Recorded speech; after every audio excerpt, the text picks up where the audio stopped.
Hey everyone, I'm CJ. And I'm Noah. And this is the Long Box for March 20th, 2013.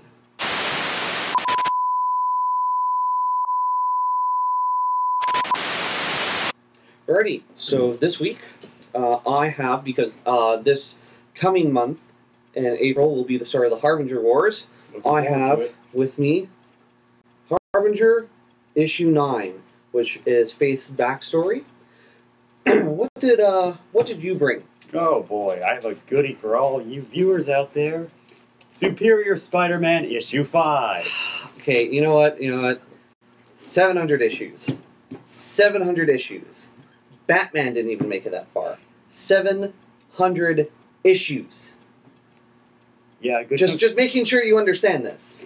Yes, I know. 700 issues, 50 years. What is it now? 3 movies and 1 abomination. I don't know what you're talking about. Several cartoons, millions of toys. Exactly. And 3 years of a certain saga that no one wants to mention ever again.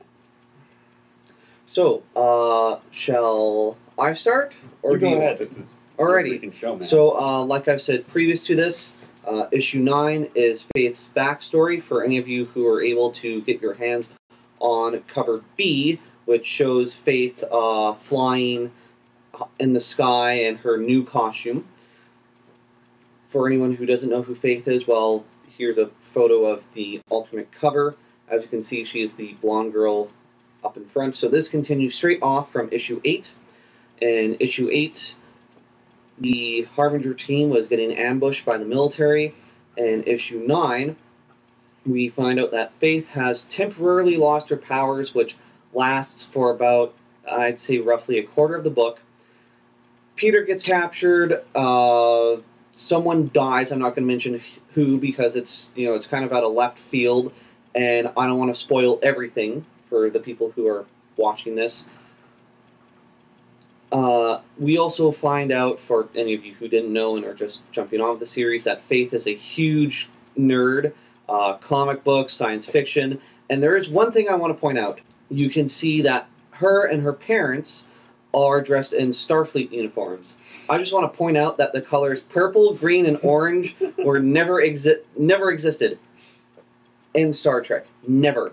So I just want to point that out. Creative license, okay? Yeah, I don't know if it's because of the creative license or what, but yeah, just so that all of you out there know, it was also mentioned in the Harbinger has been decided that Superman, Spider-Man, Batman do not exist in this world.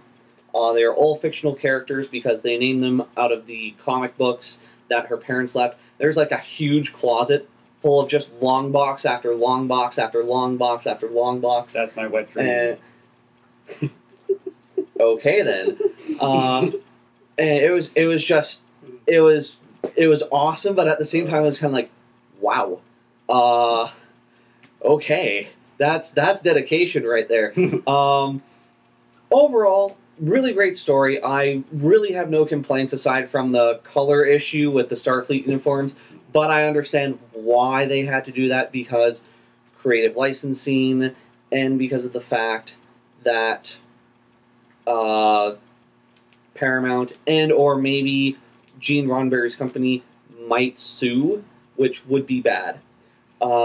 So, yeah, I mean, overall, great story, great lead into the Harbinger Wars, which, again, comes out next month, and I am highly looking forward to it. And with that, I guess, Superior Spider-Man. Okay.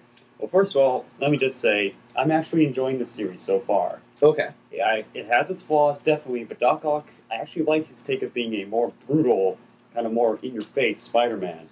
Can I just see the cover there for a moment? Yeah. That is very interesting right there. Yeah. The Spider-Man holding a gun. Yeah. People at home, keep in mind when you read this issue, because this cover pretty much says everything. Yeah. Also, Spidey's got a gun. No, I'm not going to start singing. 2 bonus points for a badass-looking cover, though. Definitely a very nice cover. So, what can you tell us about the story? Okay, so this continues from Superior Spider-Man issue 4, which reintroduced the old villain Massacre, back into the storyline. Okay. Now, Massacre, for those of you who've read Spider-Man before, such as I have, he's a crazed serial killer. Used to be a hitman, I believe. I don't know. I need to brush up on the history a little. But anyway, he's back, and he goes to Westchester. Well, first he gets out of prison, goes to Westchester, kills a whole bunch of people at a restaurant called Burger Town. Wink. See, kids, fast food does kill. Yes, exactly. But yeah, and now the head of the Burger Town company is all like, oh, God. And first we have the ad campaign with Hitler. I mean, literally, they have an ad campaign for their cola with Hitler. Oh. I'm not even joking. This is actually in the comic. It shows this in the comic. Yes. Wow. Okay, I'll say this. That's pretty ballsy of Marvel. Yeah. Anyway. Sorry. So anyway, Massacre is now in New York. And, of course, Mayor J. Jonah Jameson wants Spider-Man to take him out. And since this is Doc Ock in Spider-Man's body... Wait, I'm sorry, I have to interrupt you. J. Jones Jameson is mayor. Yes, he is now. Wow, okay. You've been away for a long time, haven't you? Okay, I'm going to confess to something right now, and I hope no one holds this against me. I've never in my life picked up a Spider-Man comic book. But you basically know the whole shebang. Yeah, like I watched the cartoon in the 90s, but I've never picked up the comic book. So I know that there are probably going to be a lot of people right now sending me hate mail. Hey, people, everybody's entitled to their own taste and opinion, okay? For example, we're not going to go there. You're just going to piss all over me anyway, if I say that. What about Spider-Man only lasting up to 700 issues? Oh, No. yes, it's so tragic. No, about the first live-action Transformers actually being watchable. Anyways, continue. Anyways, so Doc Ock is determined to take down Massacre once and for all, any means necessary, no holds barred, and Peter Parker's ghost, which I guess is like his conscience, still floating around inside of Doc Ock's mind a little bit. Yeah, it's kind of weird, but this is comic books. They're strange. They thrive on it. But, so basically, Peter Parker's freaking out. Oh God, I've got to get my body back before Doc Ock kills somebody. Again. We'll get to that in a minute. So anyway, we're getting to it. It's gonna blow your fucking mind. Okay, so does Peter get his body back this issue? Not yet. Okay. But anyway, so Massacre's gone to New York now, and Spider-Man has turned to one of his students, or like partners at Horizon Labs, where he works, and he's using the facial recognition software along with his little spy bots called the Spider Bots, which are all over the city so that he can, like, I don't know, just sit around at home and drink a beer while they're patrolling. Okay. And he also uses an iPad app to control them. You know, I'm just going to say right now, I like this new Spider-Man. I may actually pick up this comic book. Yes, he's much more efficient. But he's also a pretty big dick. And he's not as funny. I always found most of Spider-Man's jokes kind of lame. Anyways, you're gonna bleep that, right? Yeah. Okay. So I guess it's time for us to rank these. Yeah.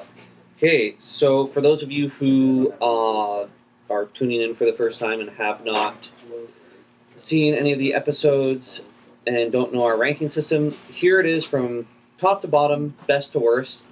Buy it now, Netflix, bargain bin, and then burn it and piss on the ashes. So I'm going to give Harbinger a go out and buy it now. Okay. Strong lead into Harbinger Wars. Very strong book altogether. Gives us a lot of insight onto Faith's character. So this is definitely, especially if you like Faith as a character, this is definitely one to pick up. All right. So I'm going to give Superior Spider-Man #5 a Netflix. Okay.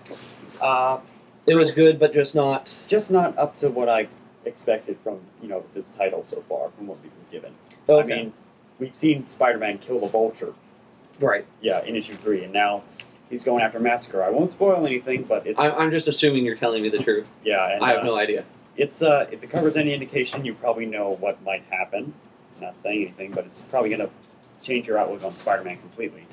But it was good. The art was good. I actually liked Spider-Man's new costume, the design of the lenses and stuff. There was a few brief bits of humor that did make me chuckle. And there actually was a redeeming and kind of heartwarming moment when Doc Ock saved some people's lives. So, he's getting there, but he's still kind of... Evil? Yeah. Okay. He's more of an anti-hero Spider-Man. He's like Wolverine, kind of. Except Okay. not as badass. But anyway, Okay. I would maybe read like a preview on Marvel.com or something before you go out and buy this to see if it's kind of your thing. So yeah. Okay, very cool. So you don't waste $4 basically. There is one thing I do want to bring up quickly. Okay, so DC looks like they are going to be doing, because you weren't here for TV Pop Culture. Oh, no, I heard about this. You were out of the city. Yes, I was at an ice fishing tournament and it sucked. It was Ooh. so damn cold. And Didn't get anything. Aww. Anyways. But But you know what? The silver lining is I got to spend time with my family. That's always a good thing. So the DC is looking at doing like another kind of Flashpoint type thing. Are we? I thought Yeah. we were past this shit. That's the rumor. What they have confirmed is that in September they will be putting out a bunch of new books, like each week or something. So it'll be like kind of rapid cancellation, and they're even going to be canceling some of the medium stuff. Okay. So Oh god, Demon I- Knights is in trouble. my heart. Yeah, same with Outlaws and Earth 2. Oh god, please no. Please God no. Yeah. So I can't take any more heartbreak. anyways, for those of you who have not checked it out yet, we have a new series called A History of Comic Heroes. Both the first and second episode is up now on our channel, and go ahead and watch, enjoy, hopefully subscribe. That'd be nice. The first episode talks about the changes they've made to the Alan Scott Green Lantern, Oh yes. and it's just impossible to find this. the I forgot how weird his uniform looked at first. I liked his old uniform. Anyways, Well, 400's not bad. and the second episode is about the DC multiverse, mainly because of all the episodes I got from you guys about how confused you seemed about it. So yeah, I guess I'm CJ. I'm Noah. Peter Parker, may your second coming be soon. Death to Dr. Octopus. 700 issues, man. Shut This has up. been the Long Box for March 20th, 2013. Catch you guys later.